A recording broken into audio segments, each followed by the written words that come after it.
Sa mundo na mapanghusga, na punong-puno ng diskriminasyon at problema, at hindi alam kung ano ang mga pagkakaiba. Sa kasarian man o sa pisikal na itsura,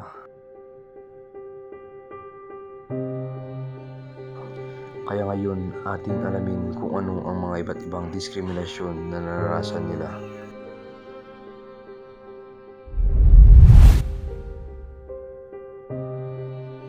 Babae, minsan nakakaranas sila ng sexual harassment kahit saan man sila pumunta.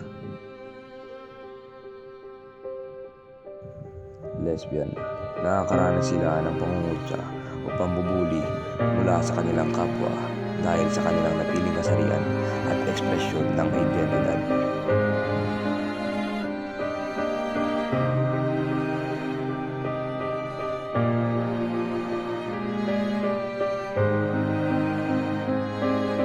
Klase, parang hangin na nagpapanggap na matapang.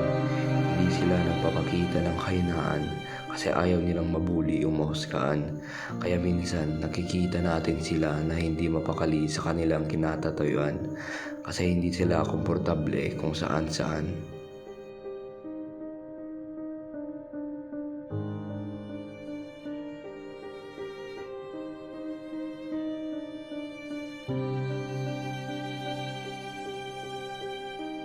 Sa kasarian na ito, pinagbabawal ang same-sex marriage, kawalan ng legal na proteksyon, at pangangkapi sa kanilang komunidad.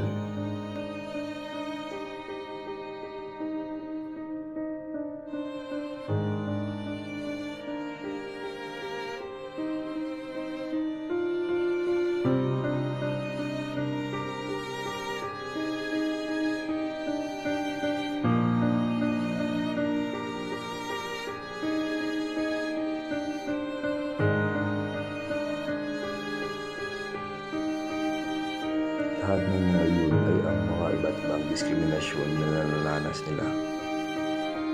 Ating pag-aralan ang pagtanggap, pagmamahal at pagkakaisa. Palaging magtanong at sabihin ang salitang kamusta ka na.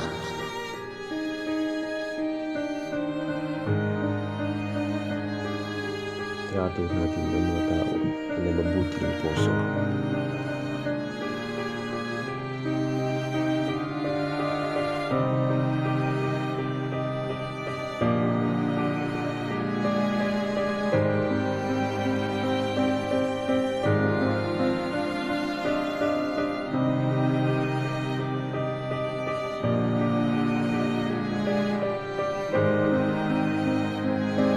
Tayong magkaisa, huwag yung tayo ang iisa.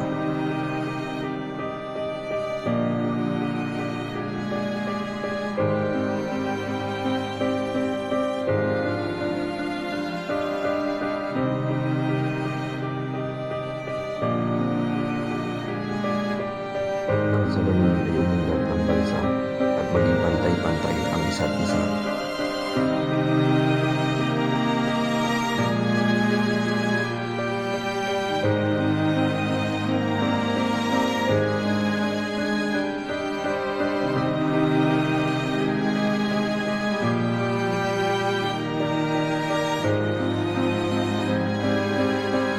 Galang at respeto ang kasarian ng meron sila.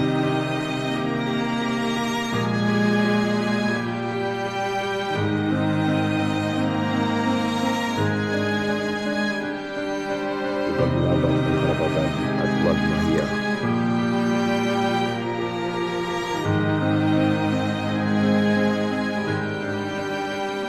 Ibigay ang kalayaan na hinahanap nila.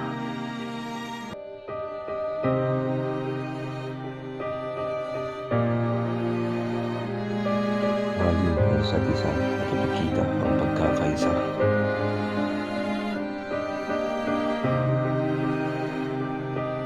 Ang bawat isa sa atin ay tinatrato o ginagalang kahit na tayo ay may pagkakaiba. Dapat na tayo ay nabigyan ng simpleng pagrespeto, paggalang kasi tayo ay tao din lamang.